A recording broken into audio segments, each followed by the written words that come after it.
Welcome to the Fermented Homestead. If you're new here, my name is Anna, and on this channel, I'm sharing our journey of learning how to turn our home into a homestead. Welcome to the weekly gardening vlog. Today should be quite a busy and full day. We have lots of transplanting, lots of planting, starting, finishing touches, and all different kinds of uppotting. I mean, you name it. If it's got to do with gardening, we might end up doing it today. So, first things first, we need to get the starts out to the greenhouse. It's been a little bit too cold in the evenings for me to feel comfortable having the tomato starts out in the greenhouse, but I'm out of room. I mean, I have so many seed starts. They are just like coming out of every window and door, it seems, in my house. I'm gonna go ahead and show you here what I got going on in my house. It is just crazy. You can definitely tell that I have gone you can definitely tell that I have a lot going on in my garden, but I do have a big garden as well. So, got a little cat down here. So I'm just going to kind of bring you along and show you everything that I'm doing right now. We are in zone 8, either A or B. We have a last frost date of a couple of days ago. I haven't quite risked my tomatoes to actually planting them in the ground, but I am going to put them in the greenhouse where I can put a little space heater and keep them warm in there. So I just wanted to, I'm going to show you everything that we got going on in the garden, all the starts, all the things, all the movements, and all of that stuff, so you can kind of keep up with the weekly kind of progression of a garden as the year's moving on. I am in no way an expert whatsoever. Last year my garden was a horrible, disastrous failure, but since last year I've definitely learned a lot. I've learned from my own mistakes, and I've also been able to, watch other people's videos and learn and do all those sorts of things. So this year is hopefully going to be a much more successful year. I know what I'm up against. I know the pests. I know the diseases.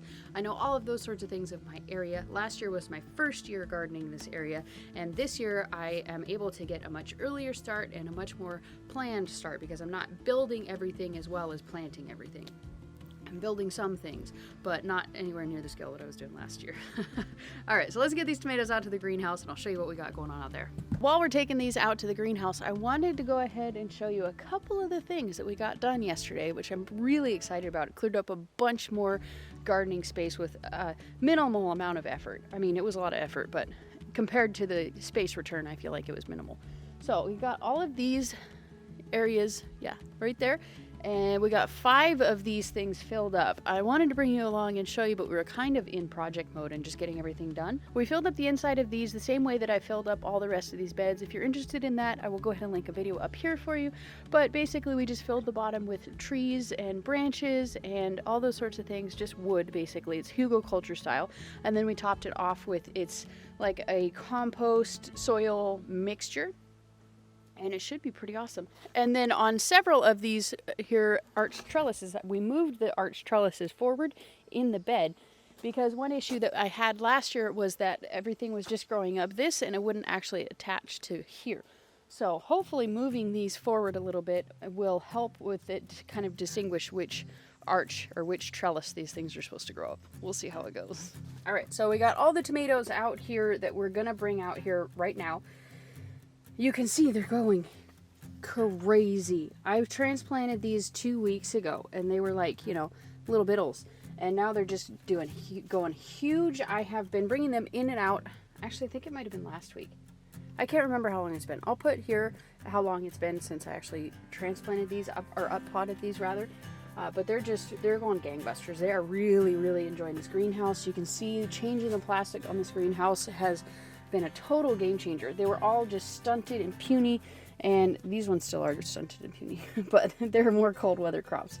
These are celeriac, and they're just not going crazy. But you can see we got all of the cabbages and everything. This is what we're mainly going to be focused on transplanting today. These are 32 each, so I have 2 of those, plus another one over here, and then some broccoli and cauliflower over here. So those are the things that we are going to be mainly focused on planting today. Oh, and there's a couple more right here. Okay, so let me show you one of the other things that we did yesterday. So yesterday we got all of the ground cover laid out. This stuff is left over from last year. This is what I used. This is going to be the melon and the squash beds. And then over here is going to be, we're going to line up like actual like row bed type things, and this is very simple style. It's kind of like sort of Justin Rhodes style, and basically what I did is I just fenced for both both of these in-ground gardens. I fenced the chickens in and let them kind of do their thing and go to town for a few months in here.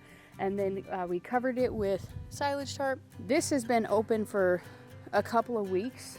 And this one I just uncovered and then recovered yesterday. I tried to broad fork this, but our soil is just way too boulder-ish, not even rocks. It's like boulders in there. Kid you not, like you can see some of these huge rocks. I don't know if they look as big as they are, but like my husband is very, very strong, very man, and he had a hard time getting one of these boulders out. Like I couldn't do it at all. I tried really hard, leverage, fulcrum points, all that kind of stuff. Just nothing would get that thing out for me, but he was able to get it out, but it was really tough. Basically, I covered it completely. I didn't leave any aisle space here, and I have a very specific plan in mind that I'm going to do with these. I'm going to plant them moderately intensely. I'm going to plant them, the cabbages, 18 inches apart.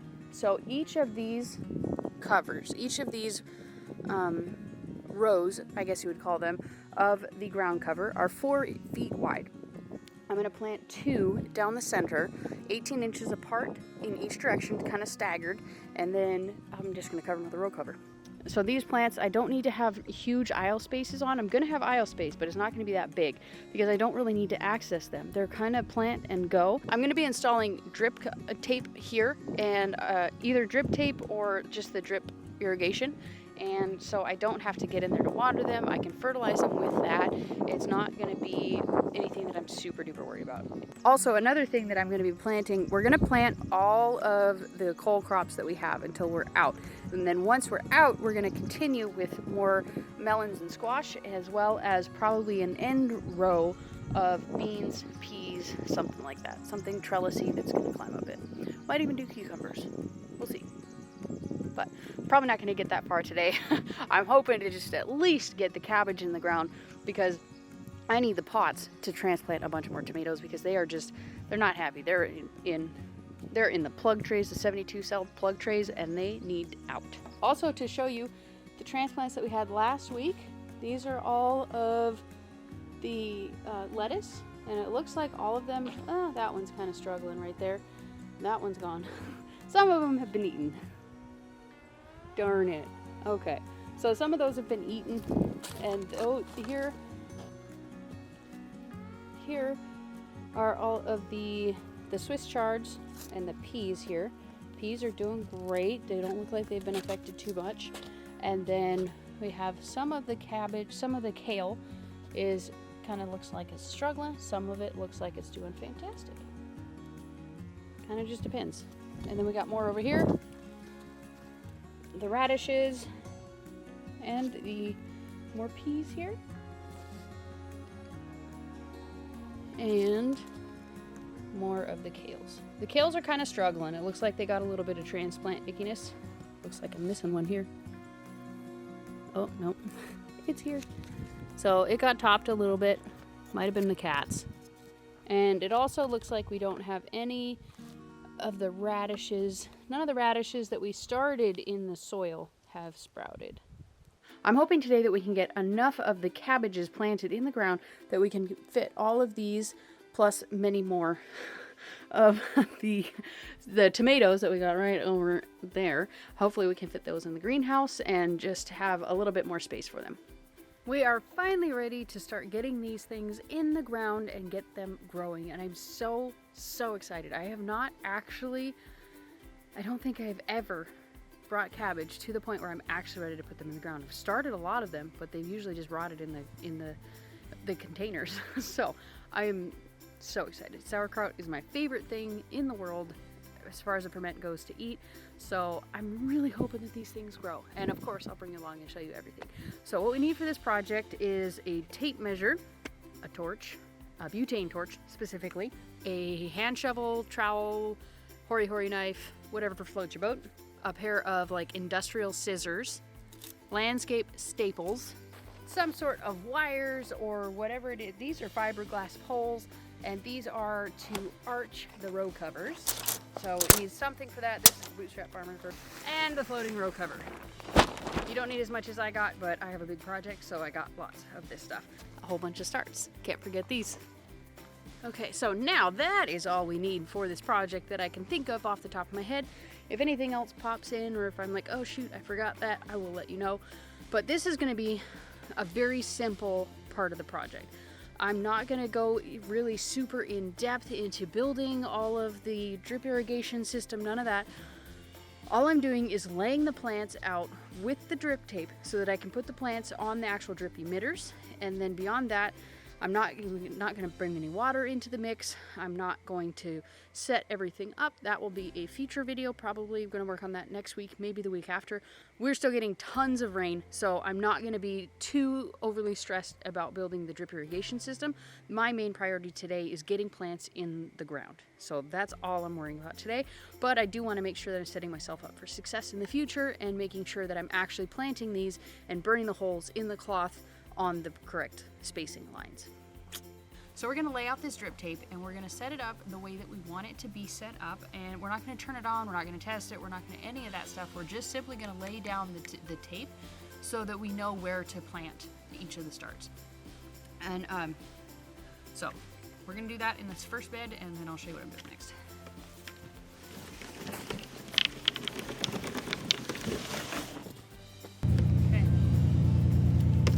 Got the first one done. All right. And we're doing these with the emitters up, like you can see where the emitters are on here. And so I can see these ones are every 6 inches. Usually they're every 12 inches.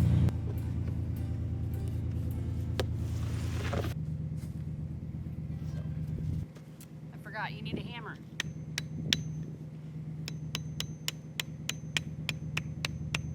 Now we're ready to actually put in the first plant. And I've lined all of these up, and they are staggered slightly. So you have, each one in this row is going to be planted here, and then each row in this one is going to be planted here, and then one here. So they're going to be off-centered a little bit. They're going to be kind of staggered, and that's just to give them even more spacing in the rows. Since I'm not doing like the actual rows, I'm doing 2 per whatever. Anyways. Moving on. Okay, so we're going to burn a hole right here.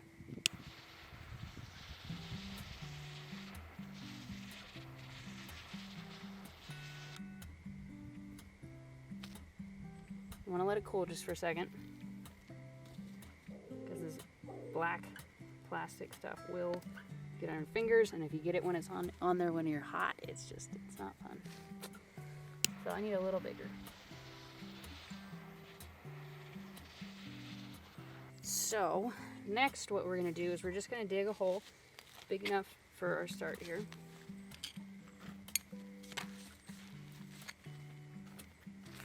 Okay. And this is a Nash summer green cabbage.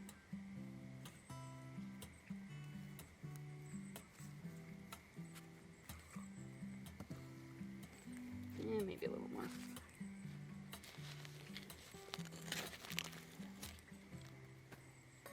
There we go. Okay. There we go.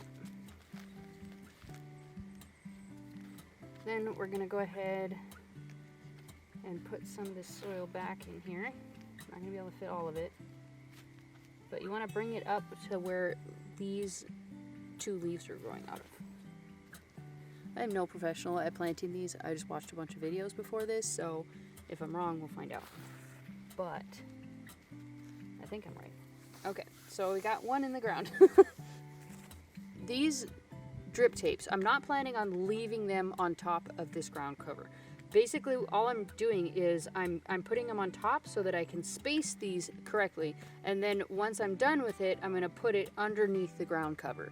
So it's not going to stay on top. I have to be able to see in order to burn all of these holes in the plastic, and I don't, just based on history, I don't trust my measurements. So that's why we're doing it this way. And plus, if I burn holes in here with this underneath, like what if I burn a hole in this? So my plan is just, put it on top and then transfer it underneath.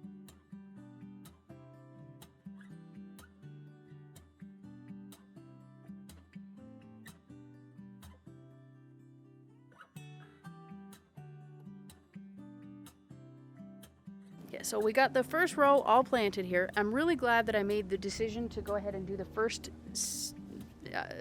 set as kind of a prototype to see what I wanted to do and what I needed to change.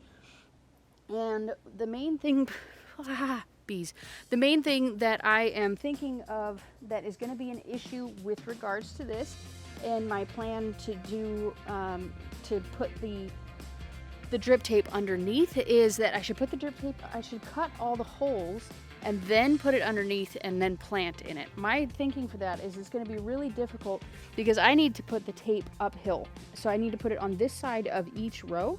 So this side will be pretty easy to do that, right? But this side is going to be difficult because I have the plants all planted there. Oversight on my part.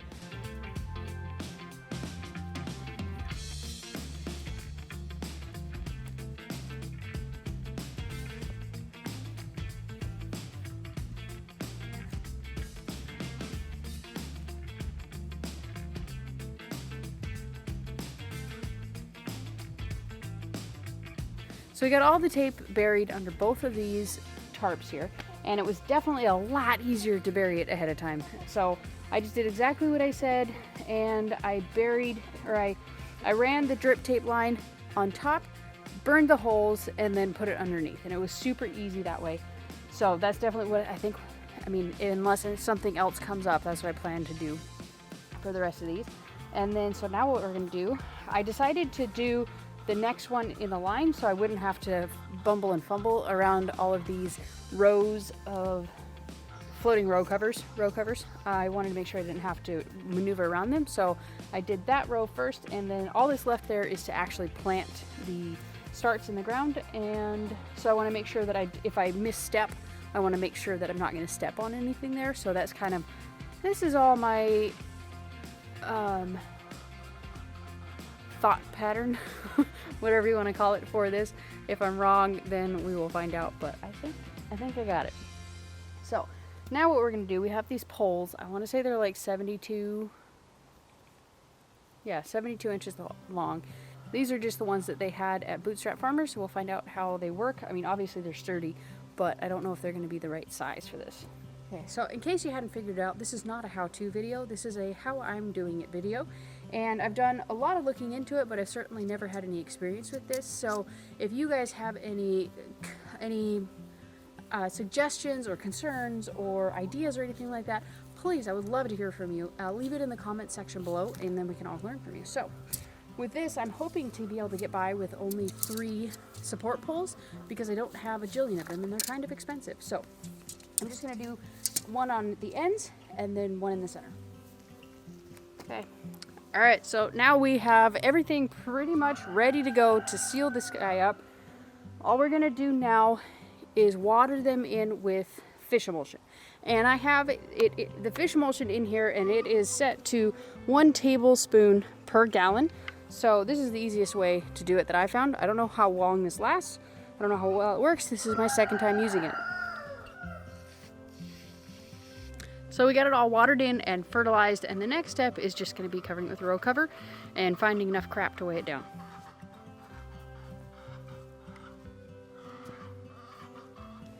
So I am totally finished with this row. There's nothing else that needs to be done to it. And so we're just going to keep moving down the rows. I'm going to expect today I'll probably be able to get, now that I have kind of the system down with it, I'm going to guess that I can probably get 3 of these more done, maybe 4. We'll see. So I did not end up getting near as much done as I thought. I thought that since I figured out my system that it would go a lot quicker, and it still took just as much time. So, but I did end up getting 3 of these rows all set up and ready to go. And so I'm pretty darn stoked about that one. All that we have left is 1 tray of Brussels sprouts and Napa cabbage. And then we have over there, we have the not Brussels sprouts. What is it? Cauliflower and broccoli. Next thing up on the agenda is protecting the tomatoes and the other delicate starts that we have up here. So we have all of these melons and squash, and we need to protect those along with all of the tomatoes that we have out there that I am just done bringing back and forth. So I'm just going to make it an acceptable temperature in the greenhouse overnight, and So we're going to use this space heater. This is not a fancy schmancy one that has like the auto shut off, but it has a very short stature, and this is one that we used last year.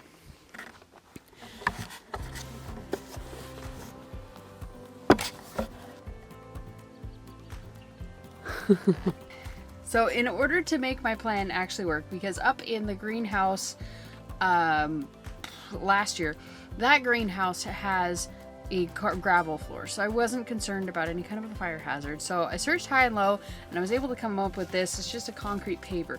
So this is what I'm actually going to set the heater on, so that it's not flammable and it's very sturdy. Obviously it's a concrete block, so it's going to stay put, and it's going to make sure that that heater doesn't go anywhere. It appears that we've blown the breaker.